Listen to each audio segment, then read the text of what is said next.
Hello all. In this presentation, we're going to go over visualizing hypothesis testing. I'm Patricia Barnett. On the agenda, we're going to test for a mean using a bell curve and discussing the anatomy of a bell curve. We're going to compare two groups, again by observing a visualization of bell curves. We're going to complete an efficiency comparison. Two very different bell curves, but we can still identify and compare the means. We will complete a correlational test using a scatter plot and a best fit line to determine a relationship between two variables. And finally, we'll go over some important takeaways, which are how to formulate a null and alternative hypothesis and how using visualizations of statistical data assists in accepting and rejecting hypotheses. Our first visualization is a bell curve, and this is where we're going to test for a mean. It's a bell-shaped curve, symmetrical around the mean, which is the highest point. In this visualization, the number of defective widgets is plotted against the probability of a defect. And from this, we can see that the mean is at 0. So, we're going to define the problem. The research question is, on average, are the widgets from Acne Widget Company defect-free? So we need to formulate a null hypothesis. The widgets are defect-free. So the mean would be equal to 0, or m equals 0. The opposite, the alternative hypothesis would state the widgets from Acne Widget Company are not defect-free. So the mean is not equal to 0, or m is not equal to 0. There's a good chance you will accept the null hypothesis because the bell curve shows us that the mean is indeed at 0. On our second visualization, we're comparing two groups. So here we see two bell curves. We need to identify the mean of each curve. So the league is the blue line corresponding to the major league.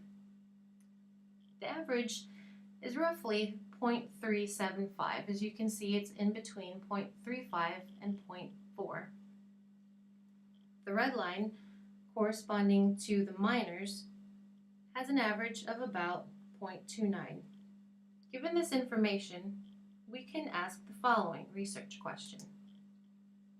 Does the average major league team have more home run hitters than its corresponding minor league team? So our null hypothesis would be the average major league team has the same number of home run hitters as the minor league team. So average of the league equals the average of the minors. The opposite, the alternative hypothesis would state the average major league team has more home run hitters than its corresponding minor league team, or the average of the league is not equal to the average of the minors. So from here, we can see that we can reject the null hypothesis. Since the means are not equal, we can accept the alternative hypothesis because the major league mean is greater than the minor league mean for the fraction of a team that has home run hitters. So we can definitively say that the league team has more home run hitters than the minor league team. In our third visualization, we see an efficiency comparison. Now these are still bell curves, but two varied-looking bell curves. But they are each nonetheless symmetrical, so we can identify the mean of each curve. The average of the red, which corresponds to 10 hours, is roughly 30, and the average of the blue, which corresponds to 4 hours, is about 52. So, our research question would be, the efficiency curves of the red and blue teams were recorded. Do the teams have equal mean efficiencies? Our null hypothesis would state the red and blue teams have equal efficiencies, or the average of red equals the average of blue. As an alternative, we would state the red and blue teams have unequal efficiencies, or the average of red does not equal the average of blue.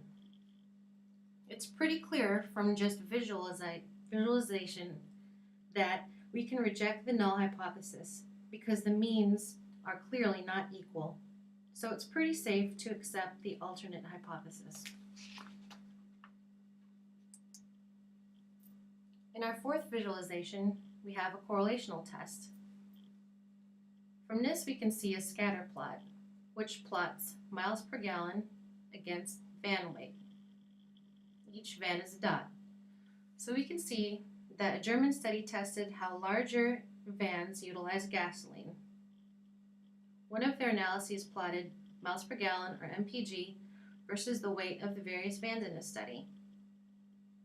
After plotting the data on a scatter plot, the researchers performed a correlational test and found a significant correlation.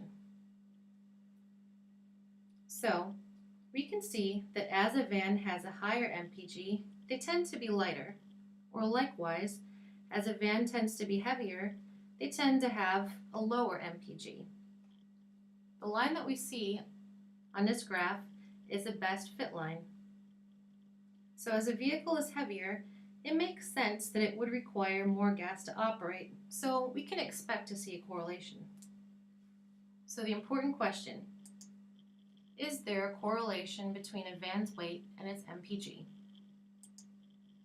Our null hypothesis would state there is no correlation between a van's weight and its MPG, and the opposite, alternative hypothesis, would state that yes, there is a correlation between a van's weight and its MPG.